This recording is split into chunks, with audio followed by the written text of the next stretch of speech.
Imagine holding the undeniable proof of a horrific crime right in your hands. You have, the timeline, the physical evidence, the motive. Right, the whole picture. Exactly. It's a complete irrefutable lock. Yeah. But when you present all of that evidence to the authorities, the suspect doesn't surrender. Which is what you'd expect them to do. Right. Instead, they just point a finger right back at you, the person holding the proof, and they say, look at them. Look at how they live. They are an offense to decency. Oh, wow. Yeah. And suddenly, the people in power completely stop looking at the murder weapon, and they start scrutinizing you. It's a terrifying scenario because the facts completely stop mattering in that moment. They really do. The suspect weaponizes the room's deep-seated prejudices to create this calculated distraction, just completely blinding the authorities to the actual truth. And that exact desperate deflection is the climax of what we are analyzing today. Welcome to the Deep Dive. We're so glad you're here. Yes, welcome. Today, our source material is a collection of excerpts from this gripping, just beautifully written noir story called The Ledger of Ash Alley. It's an incredible text, but just a quick note for you before we get into the details. Oh, yeah, good point. The author of this text tackles some really heavy politically and socially charged themes.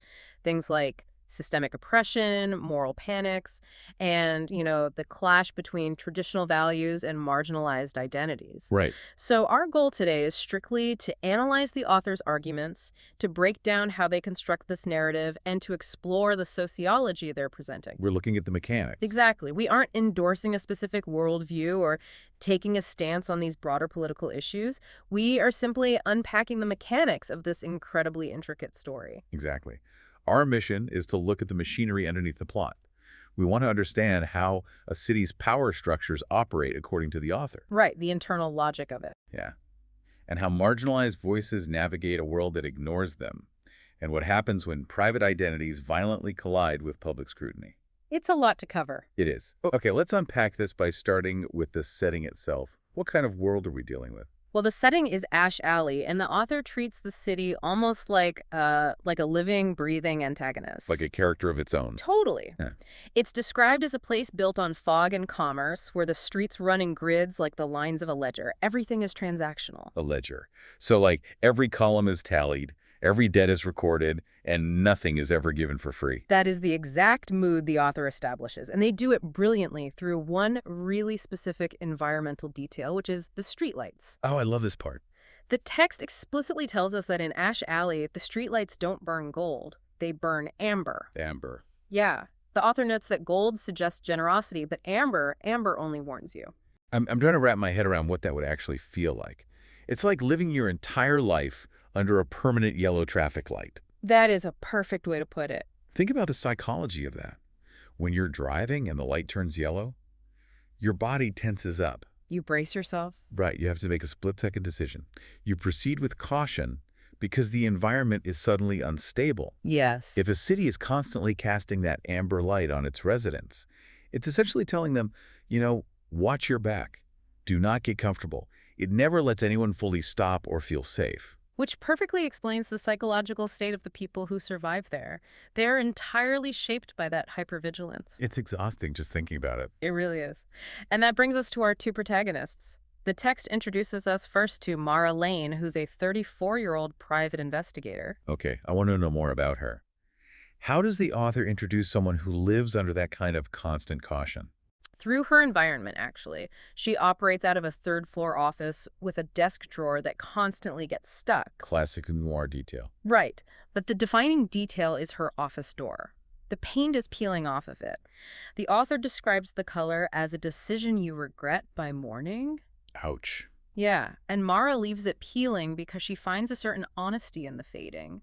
She refuses to pretend things are shiny when they aren't. I love that. She is deeply practical, with eyes the color of winter water, and she just spends her time sitting in the dark listening to the city.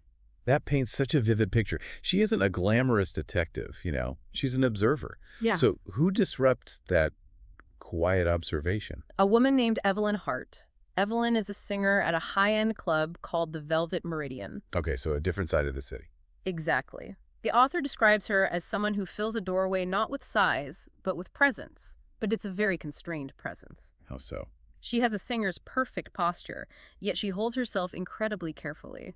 almost as if moving too quickly might break something around her. She sounds exhausted, like she's holding her breath. Yeah. What brings someone like that to a peeling third-floor office? Grief, primarily. The catalyst for the whole story is a 7-year-old girl named Lucy. Oh, no. Yeah. Lucy used to sit on a crate in the alley behind the Velvet Meridian just to listen to Evelyn rehearse a specific song called Midnight Promise. That's so sweet. It was, but recently Lucy was killed. The text reveals she ran toward a lamppost to see a man in a good coat, and she never came home. And the city's reaction. The city's authorities are rapidly trying to write it off as just a tragic accident. And Evelyn isn't buying it. Not for a single second. Evelyn insists that a 7-year-old child knows the difference between an accident and a choice. Right. But when she tries to push the issue with the authorities, she is completely dismissed. People keep telling her she's being too attached or too emotional. What's the author trying to say there? Why is her perspective so easily thrown out by the police? What's fascinating here is how the text establishes the mechanics of marginalization. Both Mara and Evelyn are shown to be hyper-vigilant. Because of the amber light. Exactly. Evelyn notices the man in the good coat circling the neighborhood for days. Mara instantly reads every micro-expression on Evelyn's face. They are incredibly skilled at gathering data. They're great observers. Yes. But they live in a society that categorically invalidates their instincts. The author is illustrating how certain power structures label emotional intuition or the lived experiences of marginalized people as unreliable. So the truth doesn't matter if it comes from the wrong person. Precisely. Mara and Evelyn are forced to file their knowledge away in secret because the official channels simply do not count their observations as evidence. But if Mara and Evelyn are so perceptive and they have these really sharp observational skills, why can't they just bypass the dismissive beat cops and take this straight to the top of the chain? Right. Why not go to the boss? Yeah. What is stopping them from just demanding a real investigation?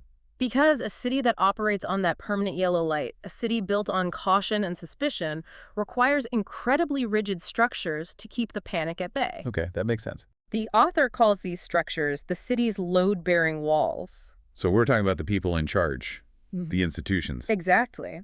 Let's look at how the author writes Chief Grant Hollow, the head of the police. He shows up at Mara's office shortly after Evelyn does. Oh, so he's on the scene. He is, but the text is very deliberate here. Hollow is not framed as a villain. He isn't taking bribes in dark alleys or anything like that. He's not corrupt. Right. The author describes his primary function not as solving crimes, but as managing friction into silence. Wait, I need to push back on that a little bit. Sure. If Chief Hollow isn't corrupt, and his goal is just to, maintain order in a chaotic city, isn't he technically doing exactly what a police chief is supposed to do? Why does the author frame his management style as something dangerous? It's because of what he chooses to silence. When Hollow arrives, his coat is buttoned to the collar, projecting total impartiality. Right, the image of authority. But when he sees Mara and Evelyn together, the text notes he experiences the distinct discomfort of a man encountering something he lacks a category for. Ah, they don't fit into his neat little boxes. Exactly. When Mara points out the logical flaw that 7-year-old girls don't dress up in their best clothes just to go have an accident in an alley, Hollow completely ignores the logic. He just ignores it. He just warns Evelyn to go straight home. He isn't seeking the truth, he is seeking the fastest route back to the status quo. Okay, I see. He doesn't want to investigate because pulling that thread might unravel the neat, orderly narrative he relies on to do his job. Precisely. And the author reinforces this by mirroring Hollow's behavior in the private sector through Mr. Cobb. The club owner. Right. Cobb owns the Velvet Meridian, where Evelyn sings. The text describes him as a man who takes up space preemptively. I know exactly the type of guy they mean. We all do. When Mara and Evelyn start questioning Cobb about their primary suspect, a man named Riley Cobb's reaction is deeply revealing. Let's talk about Riley. Who is he and why is Cobb protecting him? Riley is a church volunteer. He wears a very good coat and shiny shoes. He fits perfectly into the city's definition of a respectable citizen. He's on the right side of the ledger. Exactly. So when Mara and Evelyn bring up suspicions about him, Cobb instinctively shuts them down. He tells Evelyn it wasn't decent for her to get attached to little Lucy in the first place. Wow, turning it back on her. Yeah, and then he subtly threatens Evelyn's relationship with Mara, warning her that people are starting to wonder about the two of them. So what does this all mean? When Cobb warns her that people are wondering, is he implying he actually knows something about Mara and Evelyn's private lives? Not necessarily. The text suggests Cobb's suspicion isn't born from actual observation. It comes from a deep, almost instinctual resistance to anything that doesn't fit his architecture of how the world should look. I see. Cobb and Hollow represent what the author terms the edifice of things. The load-bearing walls. Exactly. They don't resist Mara and Evelyn out of, mustache-curling malice. They resist out of a desperate need for structural integrity. Because Riley fits and they don't. Riley, the church volunteer with the shiny shoes, fits their rigid definition of good. Mara and Evelyn, two women operating outside traditional expectations, do not. Right. If Hollow and Cobb admit that Riley is a predator, the whole load-bearing wall of their worldview starts to crack. They protect Riley because admitting he is flawed means admitting their entire system of judgment is flawed. It's institutional self-preservation disguised as public order. That is incredibly dangerous because it means the public architecture is entirely stacked against Mara and Evelyn. They can't possibly fight this in the daylight. Which is why the narrative shifts. To uncover the truth about a public crime, they are forced to retreat into private, hidden spaces. And this brings us to one of my absolute favorite elements of the story.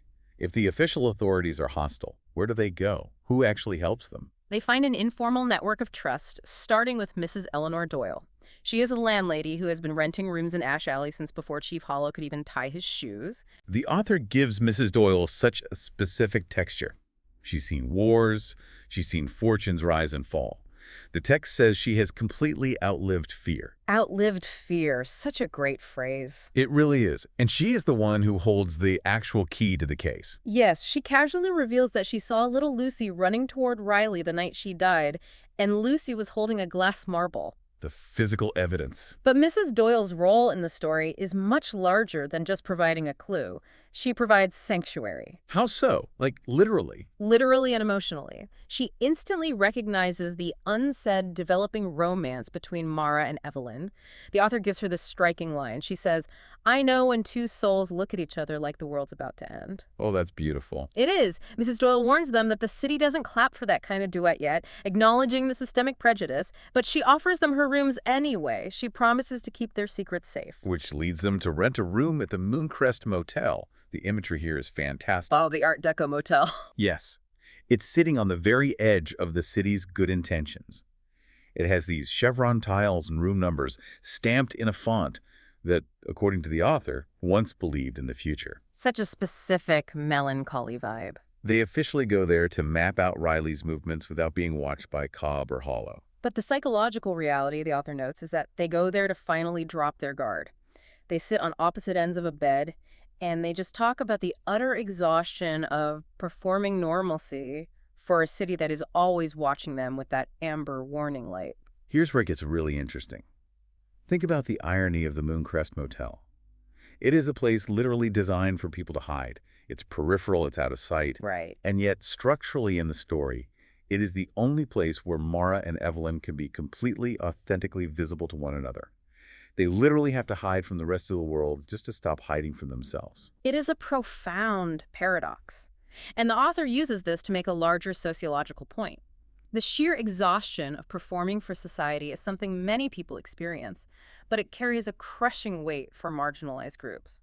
It's an active survival tactic. Exactly. When the official networks like the police force or local business leaders actively view you as a threat, you have to construct your own underground infrastructure of survival. Because the load-bearing walls won't hold you up. Right. Without Mrs. Doyle's quiet acceptance and the hidden room at the Mooncrest, finding the public truth about little Lucy's death would have been impossible. They are essentially gathering strength in the dark so they can eventually drag it into the light, which propels us right into the climax of the story, the reckoning. This is where the private truth they've uncovered violently crashes into the oppressive public reality, and it all happens back in Mara's peeling office. The gathering of everyone. Everyone is summoned. Chief Hollow is there, performing reluctance. Cobb is there, performing offense. Riley is there, performing innocence. Everyone's performing. Exactly. And Mrs. Doyle is there, stripped of all performance, holding only the steady fact of what she saw.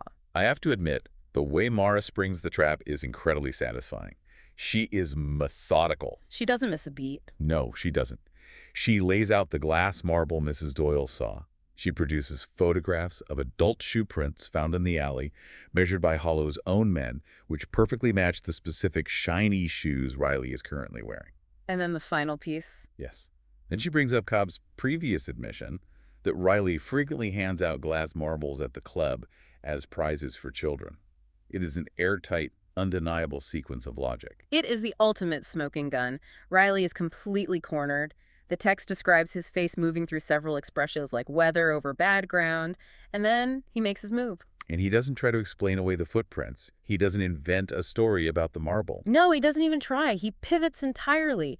He points a finger directly at Mara and Evelyn and shouts, "You're all trying to distract from the real scandal." Unbelievable. He publicly outs them to the room. He declares that they shared a bed at the Mooncrest Motel, and he calls their relationship an offense to decency. It is such an infuriating moment. It's like a squid inking the water. Oh, that's a great way to describe it. Right. When a predator is caught dead to rights on the facts, their absolute last resort is to manufacture a moral panic.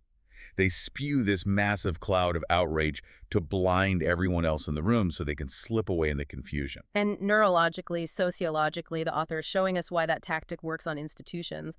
Riley is intentionally stress testing the city's load-bearing walls. Because he knows what they're built to withstand. Exactly. He is betting his life that Chief Hollow and Mr. Cobb will find the idea of Mara and Evelyn's relationship more repulsive, or at least more structurally threatening, than the murder of a marginalized 7-year-old girl. Which is horrifying. It is. He is offering them a cognitive shortcut, ignore the complex murder, and focus on the familiar prejudice.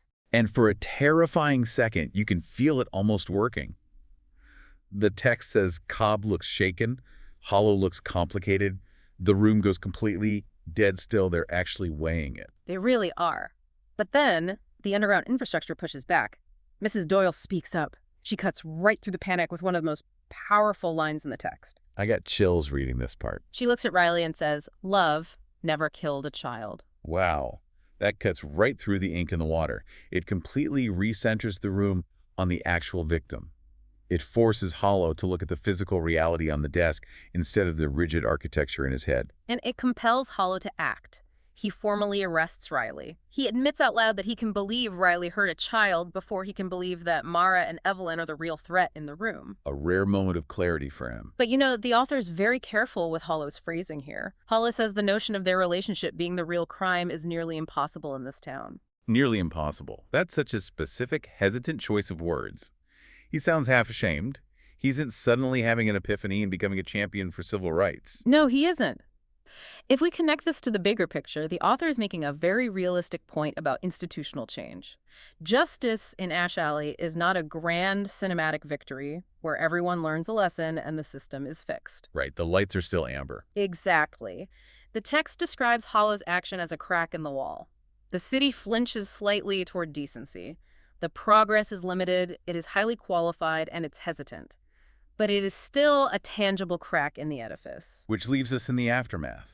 The climax ends, the office empties out, Riley is taken away, Hollow, Cobb, and Doyle leave, and Mara and Evelyn are just left standing alone in the room, absorbing the absolute miracle that they survived it. Evelyn turns to Mara and asks, what happens now? And the realization settles over them that they still have to live in a city that thinks they shouldn't exist. They have to navigate a ledger that refuses to make room for them in its official accounting. Evelyn asks to be walked out of the office like colleagues, but she asks Mara to take her home like something no one has a word for yet. It is a beautiful, painful balancing act. It really is. They still have to mask themselves under the amber lights of the city. Yet, the author leaves us with a profound shift in the final imagery. Recall the glass marble that belonged to little Lucy. It is left sitting on Mara's desk. Right, the evidence. As Mara and Evelyn leave the office, the text notes that the marble catches the amber streetlight shining through the window. It holds that warning light, and it turns it to gold from the inside. Gold from the inside. The city's light is still amber. It is still a warning. It is still ungenerous.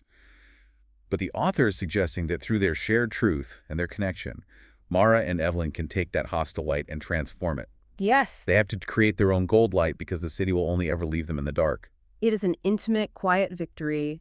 The systemic hiding isn't over, but the hiding from each other finally is. Again, we've spent this time breaking down the author's narrative and the sociological concepts they weave into the fiction. But There is a lot to reflect on regarding the mechanics of this story. Absolutely. When you look at the architecture of trust described in this book, it's worth examining the structures around you. Who are the load-bearing walls in a community or a workplace who manage friction into silence just to keep things comfortable? Right. Who benefits when someone's lived experience is dismissed as being too emotional to be considered valid? This raises an important question, one that extends past the characters we've discussed and points directly at us. We've spent a lot of time analyzing how people like Chief Hollow and Mr. Cobb act as load-bearing walls, desperately trying to maintain the status quo when presented with uncomfortable truths. Yeah. But what happens when we look inward? How often do we in our own lives unconsciously act as the load-bearing walls? Oh, that's a tough one to think about. It is. When a friend, a colleague, or a family member brings us a messy, inconvenient truth that challenges our neat understanding of the world, do we investigate it? Or do we manage that freshen into silence, just to keep our own personal architecture from cracking? That is a deeply uncomfortable but entirely necessary question to ask ourselves. Are we looking at the evidence, or are we just protecting the building?